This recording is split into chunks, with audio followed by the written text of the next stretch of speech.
aku siap di depan mereka meminumkan air susu ini. Maka sepanjang malam dia menunggu melihat kedua orang tuanya.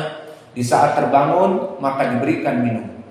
Maka dia berkata, ya Rabb, maka jika amalan ini engkau terima, maka bertawasul dengan amalan ini bahwa ini adalah perkara yang agung di sisi-Mu ya Allah, maka kami memohon rahmat-Mu dan menjauhkan dari adab-Mu, fafarij anna, maka keluarkanlah kami.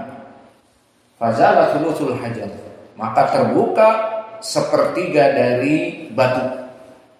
Maka kesimpulannya mulai terbuka meskipun tidak bisa keluar. Maka mana wajah pendalilan? Wajah pendalilannya adalah lafaz ini. Adapun lafaz yang berikutnya bukan dari wajah pendalilan. Mau disebutkan apa tidak? Karena kita masih banyak menyebut sanad dan yang lainnya. Dibacakan apa tidak usah? Hadis ini barakallahu fikum dari wajah pendalilan yang kita baca ini diriwayatkan oleh Yahya ibn Hammad. Maka Yahya ibn Hammad barakallahu fikum, Yahya ibn Hammad Asy-Syaibani Al-Basri dari gurunya Imam Ahmad. Maka dia adalah rawi yang di atas thiqah. Disebutkan oleh Ibnu Sa'ad Al-Waqidi, thiqatun katsirul hadis. Dan disebutkan oleh Abu Hatim thiqah. Dan dia masyhur dengan ahlul ibadah juga.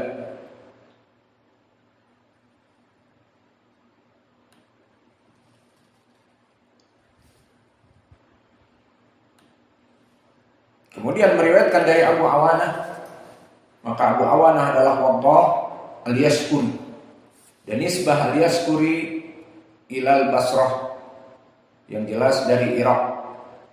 Adapun Waddah Ibnu Abdillah al-Yaskuri, maka dia adalah imam muhaddis. Disebutkan oleh para ulama dari pujiannya bahwa berkata Abu Hatim, kutubuhu sahihah wa huwa saduqun thiqah wa huwa ahfad min Hammad ibn Salamah. Berkata Abu Hatim, kitabnya sangat kuat. Bahkan disebutkan di riwayat, jika dia meriwayatkan dari kitabnya lebih baik daripada dari hafalannya. Dan dia saduq thiqah dan lebih kuat dari Hammad ibn Salamah. Maka begitu pun Abu Zur'ah memujinya, thiqah, apalagi jika membaca dari kitabnya.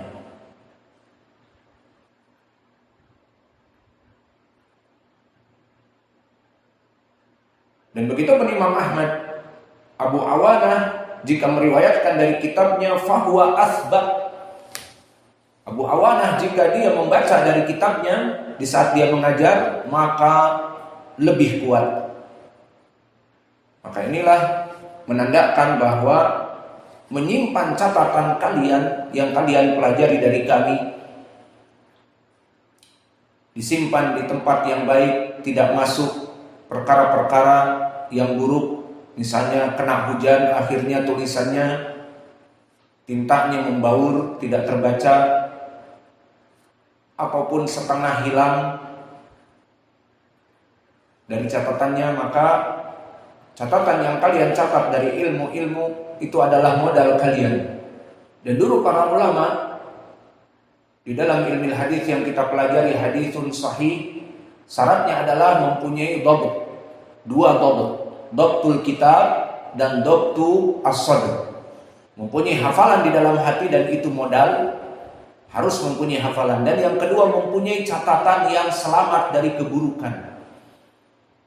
Maka seorang rawi diterima hadisnya jika pertama hafalannya kuat, dan kedua catatannya benar. Karena kalau catatannya tidak benar, masuk kepadanya perkara yang tidak benar, maka orang akan menjauhinya. berbeda dengan catatan imam-imam yang lain.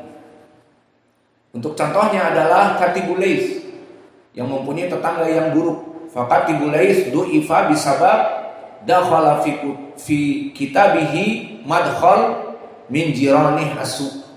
Maka dia didhaifkan dikarenakan mempunyai tetangga yang buruk yang memalsu tulisannya, membuat sanad dan lafaz hadis dari Nabi katanya, maka ditulis dengan tulisan Katibul Laits, kemudian dilemparkan di rumah Katibul Laits. Katibul Laits memasukkan catatan dari tetangganya yang jahat ini kepada kumpulan tulisannya, karena dulu dalam bentuk warokoh, dalam bentuk kertas-kertas, juga bukan seperti kertas sekarang sinar dunia HVS bersih, tidak. Wallahu a'lam, mungkin dari lauh, dari papan-papan tulisan, ataupun dari daun-daun seperti itu.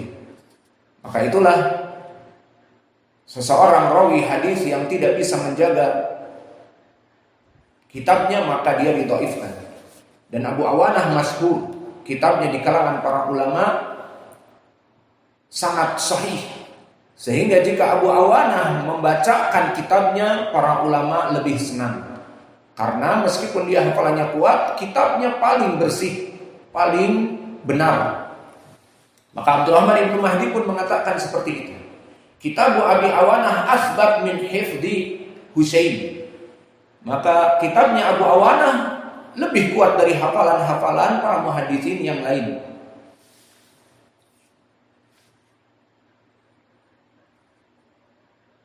Maka inilah Abu Awanah alias Quri, termasuk imam dari muhaddisin.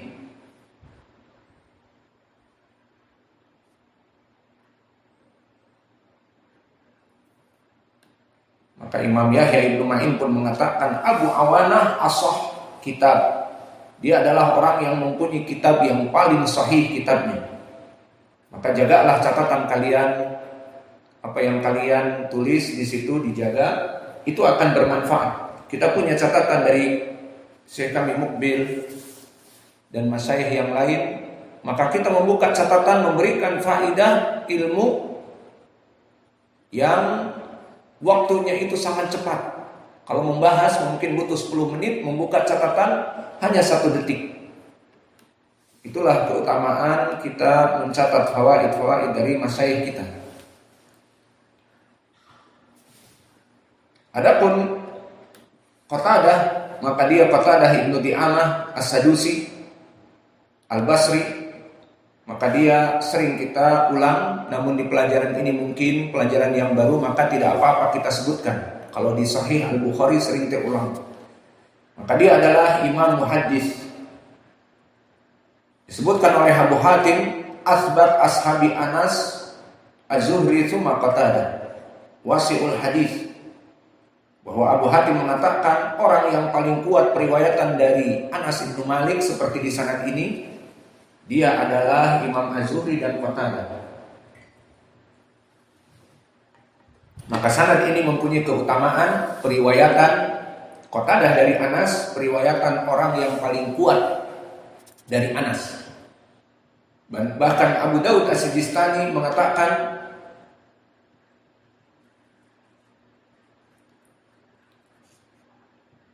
bahwa dia itu, atau Abu Zur'ah Ar-Razi mengatakan dia juga selain paling kuat periwayatan dari Qatadah juga dari Al-Hasan Al-Basri.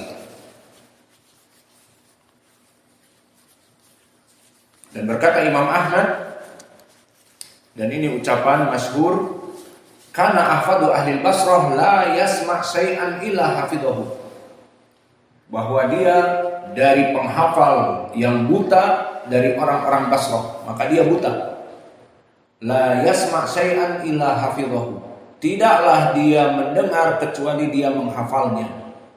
Maka banyak disebutkan di riwayat yang lain, jika dia pergi ke pasar, dia menutup telinganya.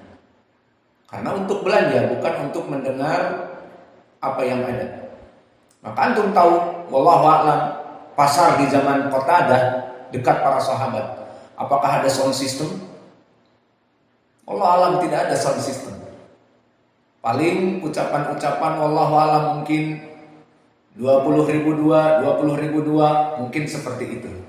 Adapun zaman sekarang, jika kita pergi ke pasar, dibuka di pasar-pasar sound system, apalagi yang menjual CD-CD dan sebagainya, maka kita lewat di pasar pusing. Ada yang dangdut koplo, ada yang musik pop dan sebagainya. Maka diberikanlah musik-musik yang lagi viral lagi setiap zamannya. Maka akhirnya keluar dari pasar mendengar lagu-lagu dan sebagainya. Maka Imam Qatadah dulu jika masuk ke pasar, dia tutup telinganya. Karena apa yang dia dengar di pasar akan dihafal. 100.003, kaos 100.003, nah hafal. Pulang ke rumah kaos 100.003. Misalnya. Nah, bagaimana jika diberikan sound system, kemudian diberikan lagu-lagu, maka dia akan hafal satu album dari apa yang dia dengar. Dan itulah dari keutamaan Qatadah, maka dia imam di zamannya. Dia mendengar satu kali dari gurunya, hafal.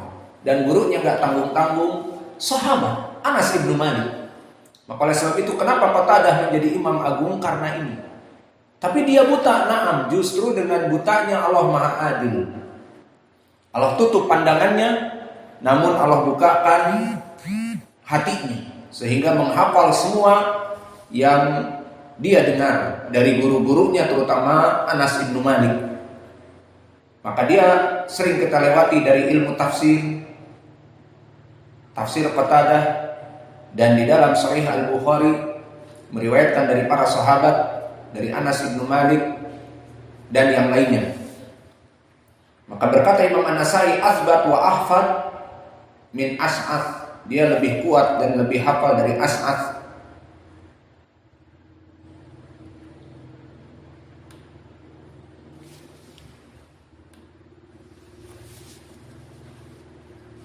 Dan bahkan di saat ditanya Abdurrahman ibnu Mahdi bagaimana hafalan Qatadah ahfad min khamsin misal Humaid at-Tawil. Bahwa hafalan Qatadah dibanding Humaid at-Tawil 50 kali Humaid at-Tawil satu Qatadah.